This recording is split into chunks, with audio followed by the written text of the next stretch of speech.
My name is Grace Bartlome, Gracebartlome.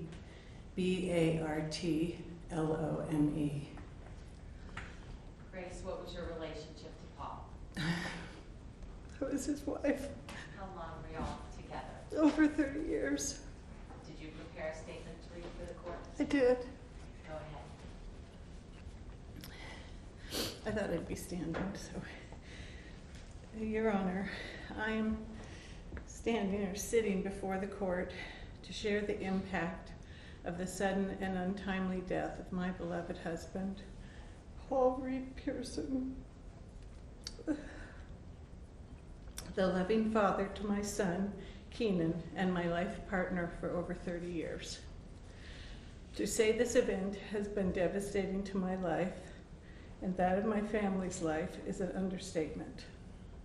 The profound impact of grief and loss has left an indelible mark on our existence. We are forever altered, and our lives are not the same, nor will they ever be. For nothing will ever bring back my precious husband's life.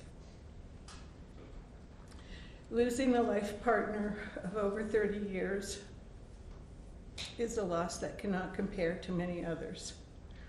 As an aging widow, I imagine I will never know that kind of love again. Never be the beloved and cherished wife that time together gives you. As to the loss of my son's father, that is a loss too tender and deep to even begin to address. How can a young man of 23, just becoming his own man, lose his guiding light in the form of his father to such a violent act? I cannot find adequate words for that. When your beloved is killed far away from you, there's a kind of loss of never being able to say goodbye, to never have any last kisses or eye contact where words end, and there can be so much still communicated. A sudden death robs you of all those goodbyes that loved ones cherish in the years after a death. My husband Paul was fatally shot miles from my eyes and my heart. We were both robbed of any closure that touch and contact can convey. Just a horrible phone call to tell us he was gone. Never a moment together for even goodbyes. I still long to know how and why he died. Why would someone so callously take his life? For what possible reason could there be? Questions I will never have answers for crowd my dreams and nightmares. When I received the shocking call and learned that he had been shot in a state far away from us, and the fact was that I was not going to be able to comfort him in any way, it was devastating. I still cry myself to sleep thinking of him dying alone, away from all of us who dearly loved him, and would have rushed to his side were we able.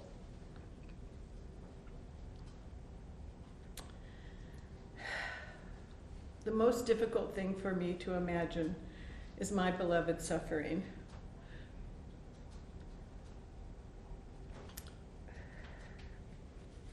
And my not being there to comfort him. I still awaken every morning from my broken sleep nights and have to remind myself why I am alone in my bed.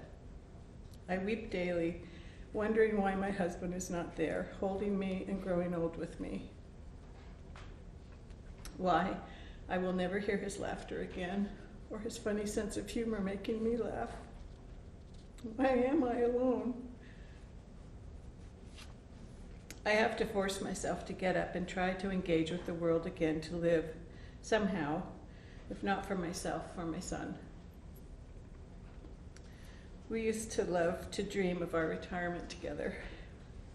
He with an old tractor, and me with a garden of flowers to tend. We lived a simple life. Our home was always full of life, friends, joyous meals, and gatherings.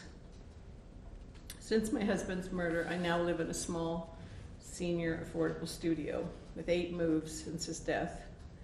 I cannot even have my son visit to spend the night. Such a small life I live now. We were always the home that his friends could come and stay at. We loved having large groups over to dinner on the holidays, and many wanted to enjoy our warm home and hospitality. Now we have spent the last few holidays pretty much alone. It is such a drastic change, it is hard to comprehend.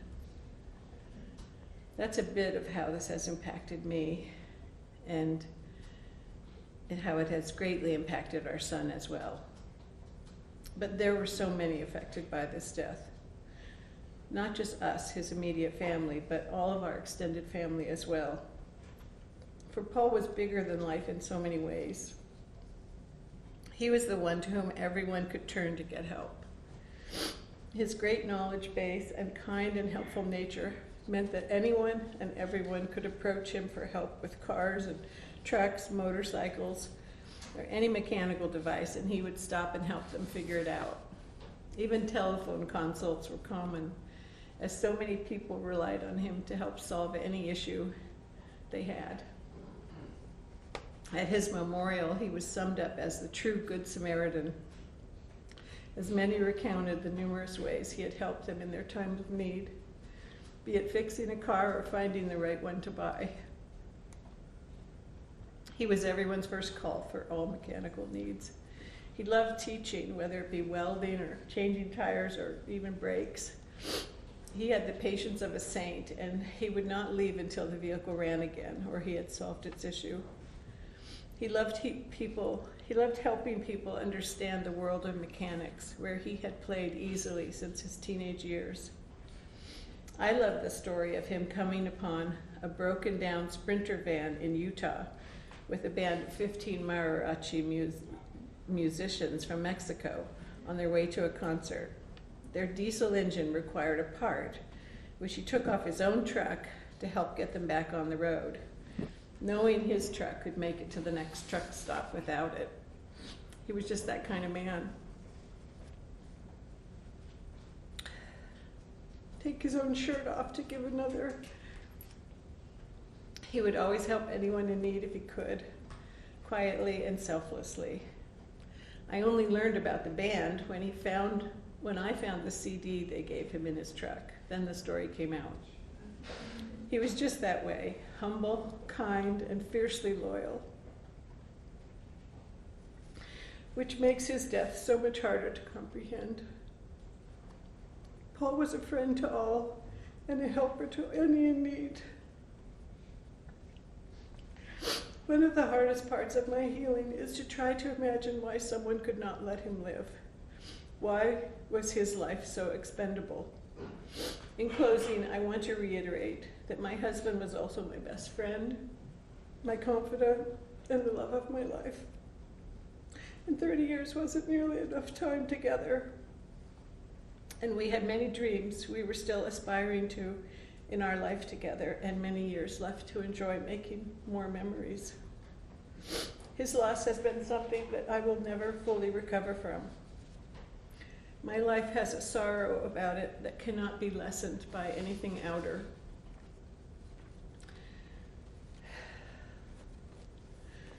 My work has now become to find my own peace in a shattered and broken heart, to find meaning and work in a broken world.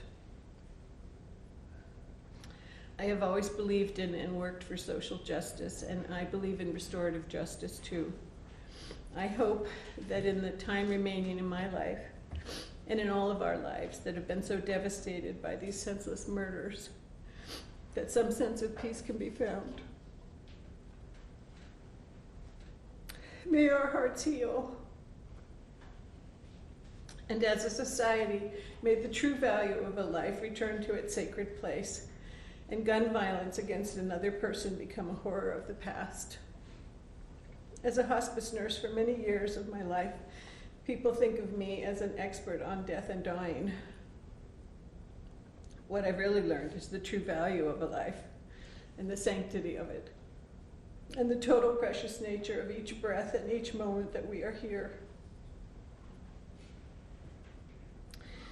Thank you, Your Honor, for allowing me to share my experience and express myself in your courtroom.